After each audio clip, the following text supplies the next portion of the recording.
les enfants, notre deuxième partie de leçon sur la grammaire, c'est pour aujourd'hui sur les phrases simples et sur les phrases complexes. Aujourd'hui, nous parlerons plus précisément des phrases complexes. Passons tout de suite à un petit entraînement. Je vous demande d'indiquer si les phrases suivantes sont des phrases simples ou des phrases complexes. Je vous laisse lire ces 5 phrases, prendre le temps de rechercher les verbes conjugués, de les souligner, et ensuite de m'indiquer si ce sont des phrases simples ou des phrases complexes. On se retrouve juste après que vous ayez appuyé sur pause et réfléchi à cet exercice pour une petite correction. C'est bon ? On passe maintenant à la correction. Donc dans la première phrase, Valérie ne répond jamais au téléphone. Nous avons donc un verbe, le verbe répondre, et donc c'est une phrase simple. Ensuite, deuxième phrase, la phrase « Ma petite sœur sait marcher depuis hier ». J'ai le verbe « savoir ». Là encore, je n'ai qu'un seul verbe conjugué, donc c'est encore une phrase simple. Je continue avec la numéro 3. Laura partira en Europe quand elle aura fini ses examens. Partira, premier verbe, et deuxième verbe, aura fini. Et non pas aura tout court ou fini tout court. Aura fini, au passage, c'est du futur antérieur. Donc, j'ai 2 verbes conjugués, 2 propositions donc, et je suis face à une phrase complexe. Ensuite, le cycliste freina de toutes ses forces. Le verbe est donc le verbe freina, qui vient du verbe freiner, et c'est une phrase simple là encore, puisque je n'ai qu'un seul verbe conjugué. Je termine avec la dernière phrase. Romy regarde le soleil puis se couche. J'ai le verbe regarde, puis le verbe se couche. J'ai donc 2 verbes, donc 2 propositions, et c'est donc une phrase complexe. Nous allons donc maintenant procéder à un petit rappel. Donc je vous rappelle que la phrase simple, c'est un seul verbe conjugué, une seule proposition, et que la phrase complexe, c'est plusieurs verbes conjugués, donc plusieurs propositions. On peut même être plus précis en disant que c'est autant de propositions que de verbes conjugués. Mais bon, ça, c'est ce qu'on a vu la fois précédente. Aujourd'hui, on va s'intéresser plus particulièrement aux phrases complexes. Je vous propose donc cette première activité de recherche où je vous demande, dans les 4 phrases qui sont en bleu, de souligner les verbes conjugués et de séparer les propositions. Alors ça, pour l'instant, on ne l'a pas encore fait. Donc je vais vous montrer comment faire pour la première et ensuite je vous laisserai faire les 3 suivantes. Dans la phrase « Manon se lève, déjeune, puis se lave ». Donc je vais d'abord commencer par souligner les verbes conjugués. Donc j'ai « se lève »,« déjeune » et « se lave ». Et ensuite, je vais séparer les propositions. Première proposition, Manon se lève. Donc je coupe ici. Déjeune, deuxième proposition.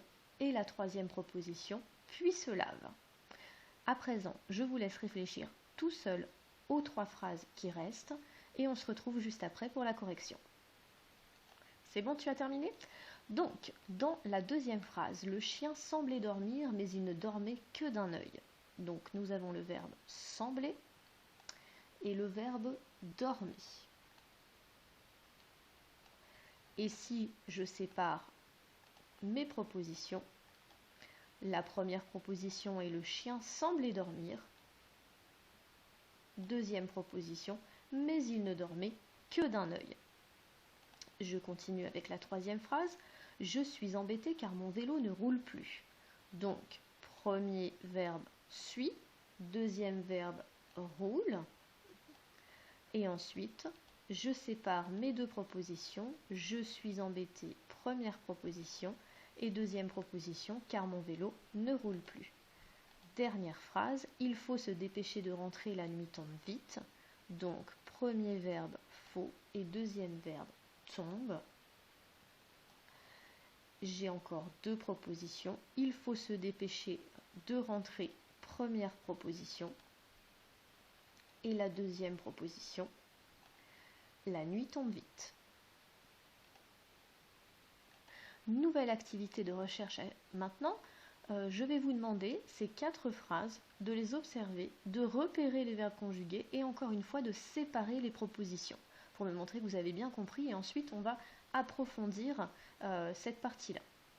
Il a mis ses chaussures, il a embrassé sa mère, il est parti dans la forêt. Donc, je vous laisse rechercher pour cette phrase et pour les 3 suivantes et on se retrouve juste après pour la correction. Terminé? Donc, nous commençons. Il a mis ses chaussures. Donc, premier verbe, a mis. Il a embrassé sa mère. Ça, c'est le deuxième verbe. Il a embrassé. Et il est parti dans la forêt. Est parti. Donc maintenant, si je sépare mes propositions, il a mis ses chaussures. Première proposition.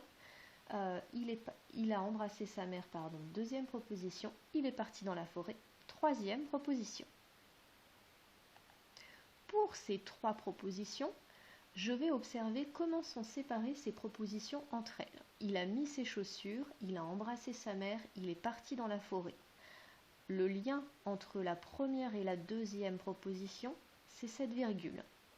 Et le lien entre il a embrassé sa mère et il est parti dans la forêt, c'est cette deuxième virgule. On continue à présent avec la deuxième phrase. Donc pour cette deuxième phrase, tu voulais partir en courant mais tu ne pouvais pas faire un seul geste.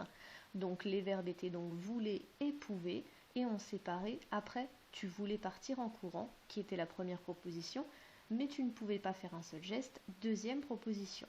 Alors qu'est-ce que l'on a entre ces 2 propositions? On a la conjonction de coordination mais. On continue avec la troisième phrase. Je prends mon parapluie, dehors les nuages menacent. Donc premier verbe prend, deuxième verbe menace. Donc première proposition, je prends mon parapluie, deuxième proposition, dehors les nuages menacent. Et ce qui permet de lier les deux, c'est la virgule, comme dans la première phrase. On termine avec la dernière phrase. Je prends mon parapluie car dehors les nuages menacent. Donc pour cette dernière phrase, je prends mon parapluie, donc le verbe prendre, ma première proposition, car dehors les nuages menacent, c'est ma deuxième proposition avec le verbe menace. Et ce qui permet de lier mes 2 propositions, c'est la conjonction de coordination car. Donc si on observe, par exemple, la première phrase et la troisième phrase sont reliées pour chaque proposition, chaque proposition de ces phrases sont reliées par des virgules, donc des signes de ponctuation, alors que dans la deuxième phrase et la quatrième phrase, les 2 propositions sont reliées par une conjonction de coordination. Donc, faisons un petit bilan de ce que nous venons de voir pour le moment. La phrase complexe, dans une phrase complexe, il y a plusieurs propositions qui sont reliées entre elles. Alors, elles peuvent être reliées entre elles par un signe de ponctuation qui peut être une virgule, un point-virgule ou 2 points. Je vous ai donné un exemple. La neige fond, les fleurs éclosent, c'est le printemps. J'ai 3 verbes, donc 3 propositions, et mes propositions sont séparées. Les 2 premières par une virgule et la deuxième et la troisième par 2 points. Aussi, autre cas de figure, plusieurs propositions reliées entre elles, mais par une conjonction de coordination. Mais, ou, et, donc, or, ni, car.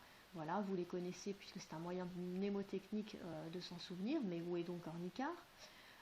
Par exemple, les souris dansent car le chat n'est pas là. Donc j'ai bien une phrase complexe avec 2 verbes conjugués danse et 2 propositions, les souris dansent et car le chat n'est pas là, qui sont reliées par la conjonction de coordination car. Pour terminer, un dernier petit exercice pour savoir si tu as bien compris tout ce qu'on vient de faire, tout ce que je viens de te montrer. Donc, 2 phrases. Dans ces 2 phrases, je te demande de repérer les verbes conjugués, de séparer les propositions et d'entourer ce qui permet de relier les propositions entre elles. Donc, c'est ce qu'on vient de faire tout au long de la préparation de cette leçon. Donc, tu appuies sur pause, tu réfléchis et on se retrouve juste après pour la correction. Commençons avec la première phrase. Tu pourrais être poli, or ce n'est pas le cas. Donc, premier verbe, pourrait, deuxième verbe, et. J'ai 2 verbes conjugués, j'ai donc 2 propositions. Je sépare mes 2 propositions et je repère qu'elles sont reliées entre elles par la conjonction or. Je continue avec ma deuxième phrase, le ciel est bleu, le soleil brille. J'ai donc mon premier verbe et mon deuxième verbe brille. Donc première proposition, le ciel est bleu. Deuxième proposition, le soleil brille. J'ai deux propositions parce que deux verbes conjugués, je le rappelle. Et je remarque que mes deux propositions sont séparées par une virgule. Mais alors, parfois conjonction de coordination, parfois signe de ponctuation, mais comment s'appellent ces propositions qui sont reliées soit par une conjonction de coordination, soit par un signe de ponctuation? Eh bien, on se retrouve juste après pour voir comment on les appelle. Donc les propositions qui sont reliées entre elles par un signe de ponctuation, on dit que ce sont des propositions juxtaposées. Par exemple, il pleut, je prends mon parapluie. Première proposition, il pleut, séparée de la deuxième proposition par une virgule. La deuxième proposition, je prends mon parapluie. Ensuite, les propositions qui sont reliées entre elles par une conjonction de coordination, donc par exemple mais, au et donc ornicar, ce sont des propositions coordonnées. Je vous ai donné un exemple, le joueur récupère le ballon mais ne parvient pas à marquer un but. J'ai deux verbes, récupère et parvient. Deux propositions, le joueur récupère le ballon est la première, et la deuxième, mais ne parvient pas à marquer un but, est introduite par la conjonction de coordination mais.